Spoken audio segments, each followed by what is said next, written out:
Above the Ceiling of Death, June 3, 1943, 26,500 feet above Bremen, Germany.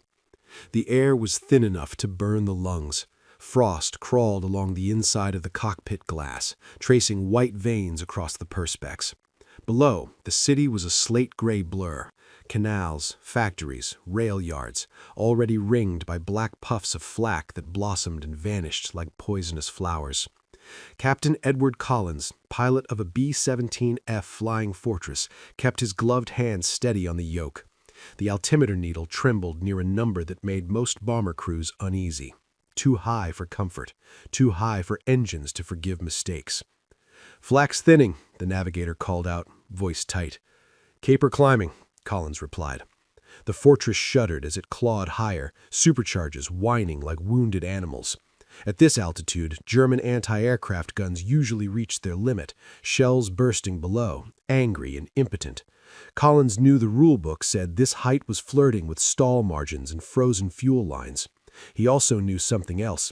For the past 3 weeks, his squadron had been doing the impossible, flying above the flak ceiling and coming home intact. No one could quite explain why, not officially. But far from Bremen, thousands of miles away, in a dusty dispersal area on an English airfield, a ground crewman named Frank Miller had already stumbled onto the reason by doing something he was never supposed to do.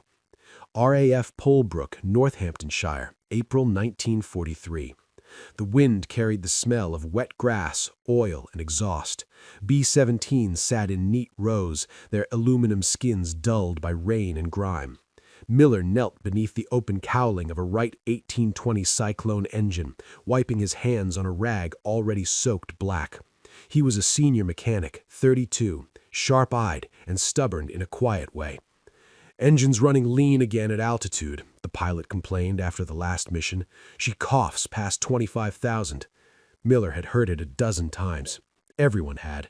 At high altitude, engines lost power, fuel mixtures became finicky. Detonation lurked like a trap. The manuals were clear. Don't deviate. Don't improvise. Use the approved fuel blend, adjust within prescribed limits, and accept the ceiling you're given." Miller wasn't trying to break rules. He was trying to keep crews alive.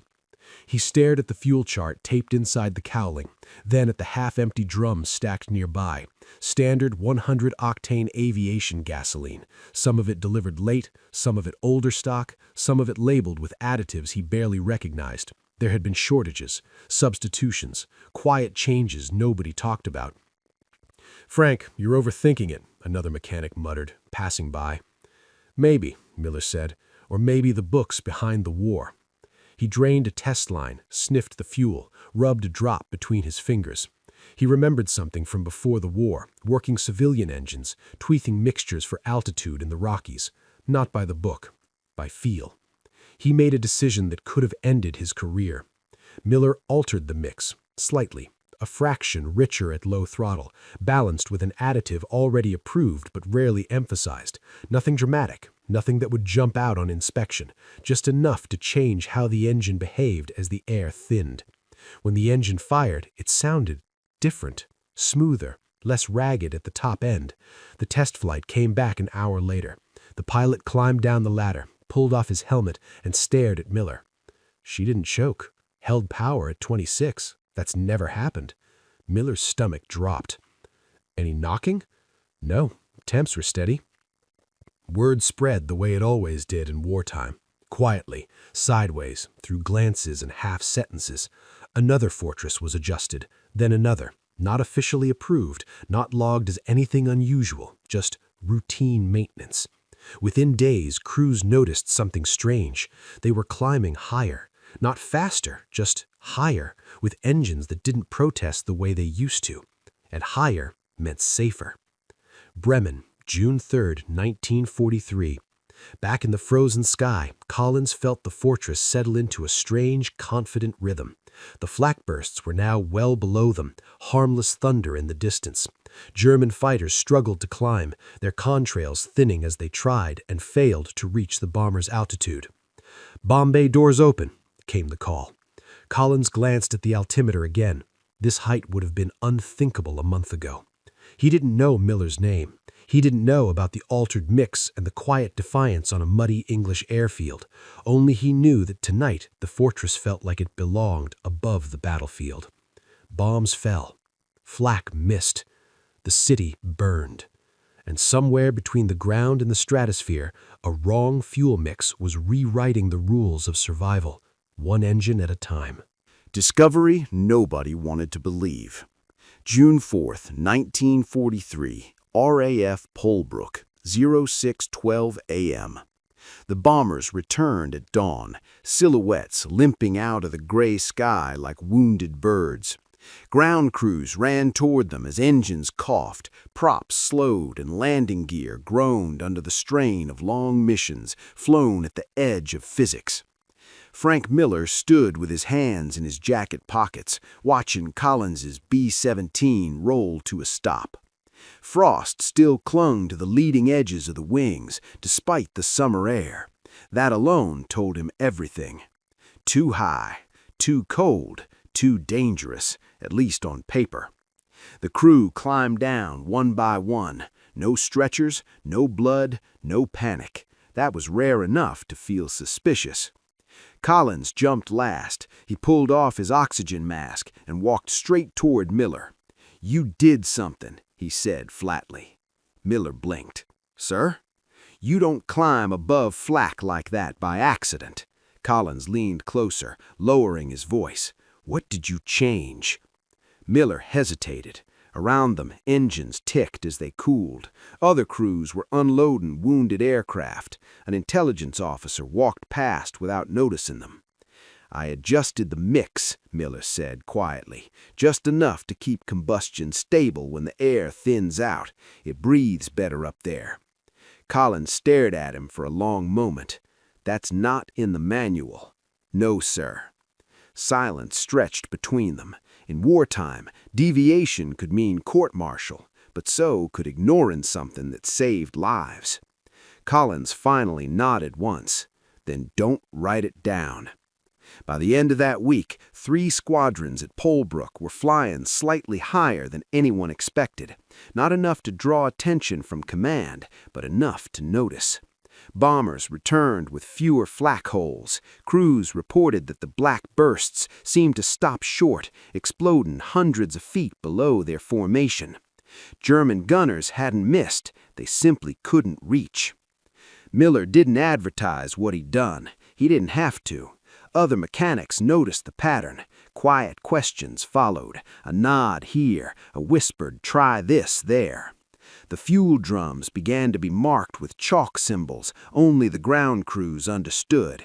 Nothing official, nothing traceable. But the war noticed. June 18, 1943, Luftwaffe Flak Command, Northern Germany. Major Hans Richter, a veteran flak officer, studied after-action reports with a growing sense of unease. His batteries were performing exactly as designed. Guns were calibrated, shells fused correctly, crews were experienced, yet bombers were slipping through. "Altitude estimates," he demanded. An aide flipped through paperwork. "Consistently higher than previous raids, Herr Major, some approaching 27,000 feet. Richter frowned. That altitude sat at the outer edge of effective flak engagement. It wasn't impossible, but it was uncomfortable. Bombers at that height should have been struggling, engines choking, formations breaking. "They're not supposed to be up there," Richter muttered. He ordered recalibrations, higher fuse settings, adjusted firing tables, but the changes took time, and the factories demanded protection, now. RAF Polbrook, late June. Miller was summoned to a hangar under the pretense of a routine inspection. Inside waited 2 officers, one RAF, one USAAF, both serious, both holding flight reports. "You've been making unauthorized adjustments," the RAF officer said. Miller swallowed. "Yes, sir." "Why?" Miller took a breath. "Because the engines were failing man at altitude, and because I believed they didn't have to." The USAAF officer leaned forward. "These changes of yours, they correspond almost perfectly with a drop in flak damage." Miller nodded. They allow the engines to hold power where they normally wouldn't. The aircraft can climb just enough higher to put flak at its limit. Just enough, the RAF officer repeated. Silence followed, then something unexpected. Can you replicate it? Miller felt his knees weaken. Yes, sir. Within days, controlled tests began, instrumented flights, temperature gauges, fuel flow measurements. Engineers from Rolls-Royce and Wright Aeronautical were brought in quietly. What Miller had stumbled into wasn't magic, it was margin, a narrow window where combustion efficiency and fuel stability aligned just right, a place the manuals hadn't bothered exploring because peacetime engineers never needed it. Wartime desperation had found it instead. The reports went up the chain, but slowly, too slowly to stop what was already happening. Squadrons were flying higher now, surviving now. And over Germany, flak officers stared upward in frustration as bombers sailed just beyond their reach, close enough to see, too high to kill. The ceiling of death had shifted, and no one on the ground had given the order. When the sky moved upward. July 7th, 1943. 27,800 feet above Hamburg, Germany. The formation leveled off into a sky that felt wrong, too quiet, too empty. The sun hung sharp and white, reflecting off aluminum wings like knives. Below, the Elbe River cut through the city, factories packed tight along its banks, and below that, flak bloomed, late, scattered, impotent. Captain Ned Collins checked his instruments again. Oil pressure steady, cylinder head temps within limits, fuel flow smooth. At this height, something should have been breaking. Engines should have been coughing, propellers losing bite, but the fortress held, engines droning with an unfamiliar confidence. "Jerry's firing blind," the tail gunner reported. "They're guessing," Collins replied. He wasn't guessing. He knew. Not the why, not yet, but the result was undeniable. The ceiling had moved. The war had shifted upward by a few hundred precious feet, and that sliver of altitude was the difference between survival and slaughter. Bomb bay doors opened. The aircraft shuddered as tons of steel dropped away. And then they turned for home. Above the flak, above expectation. Hamburg, Flak Battery 317. Major Hans Richter slammed his binoculars down in frustration. "They're above our envelope," he snapped. His crews worked furiously, cranking elevation wheels, recalculating fuse times. Shells burst beautifully, just not close enough. The bombers flew on, silhouettes etched against the pale blue sky, untouchable. Richter felt the sickening sensation every professional soldier knows. The rules had changed, and no one had told him. RAF Polbrook, 2 days later. Frank Miller stood in a temporary briefing room, chalkboard behind him smeared with altitude curves and fuel flow graphs. Around the table sat engineers, pilots, and officers who looked like they hadn't slept in days. Miller spoke carefully. "This isn't a miracle. It's a tolerance. The engines always could do this. We just never asked them to." An engineer interrupted. "Why hasn't this shown up before?" "Because no one was flying bombers at these weights, these altitudes, under this stress," Miller replied. "And because the fuel mix was optimized for safety margins, not survival margins." A pilot leaned forward. "So what's the risk?" Miller didn't flinch. "Narrower margins on the ground. You need discipline on warm-up and throttle transitions. You treat it like the book says, you'll lose engines. You treat it like this," he tapped the board, "and you gain altitude." Silence. Then the RAF officer nodded slowly. "We'll issue guidance." Quietly. August 1943, across England. It wasn't called a new fuel doctrine. It wasn't even acknowledged as a change. It was a procedure, passed from hand to hand, briefing to briefing, mechanic to mechanic. Pilots were told to trust their ground crews. Ground crews were told to trust their instincts, and no one wrote more than they had to. The effect was immediate. bomber losses to flak dipped, crews noticed fewer black bursts at their altitude. German gunners complained that bombers were cheating the sky. In reality, the Allies had learned to live in a place the Germans assumed was unusable. Berlin, Luftwaffe Technical Office. Charts piled high. Our engineers argued. Something was wrong. Allied bombers were climbing higher without the expected penalties. One analyst circled a line on a graph. Fuel behavior, he suggested. Another shook his head. Impossible. They're using standard avgas.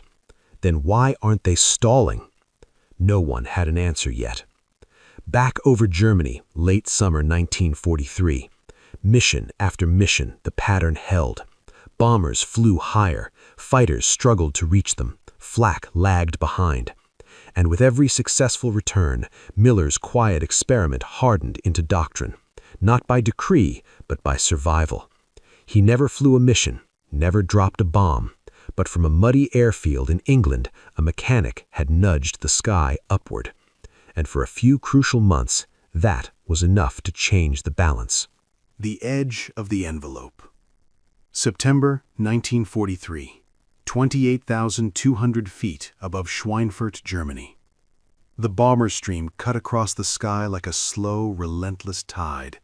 Sunlight glinted off hundreds of wings, a moving ceiling of metal that seemed almost serene from a distance.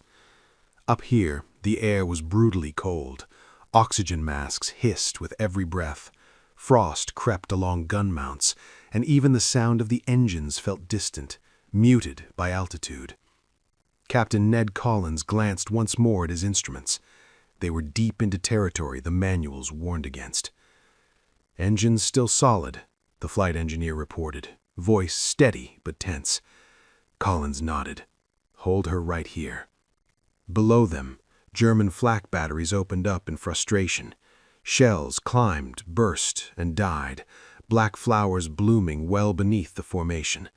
For the gunners on the ground, it was like firing at ghosts hovering just beyond reach. But the margin was razor thin. At this altitude, a single mistake could cascade into catastrophe. Too much throttle, and the engines could overheat. Too little, and the fortress would begin to sink, slowly at first, then fatally. This was the price of flying above the flak ceiling. You didn't get forgiveness. RAF Polbrook, same week. Frank Miller stood alone beside a bomber as night settled in. The aircraft's skin still radiated warmth from its engines. He rested a hand against the aluminum and listened as it cooled, ticking softly like a giant clock winding down. He had been summoned to London twice now, briefed, questioned, tested. The engineers had confirmed what he already knew. The fuel mix adjustment worked, but only in a narrow band. Outside that band, engines could fail catastrophically. "You've moved the safe line," one officer told him, "but you haven't erased it." Miller had nodded. "I never claimed to." The procedure was now spreading across bomber commands. Crews were trained for it. Ground teams drilled it. And slowly, inevitably, German countermeasures began to close the gap. New flak fuse settings, higher elevation guns, fighter tactics adjusted for extreme altitude.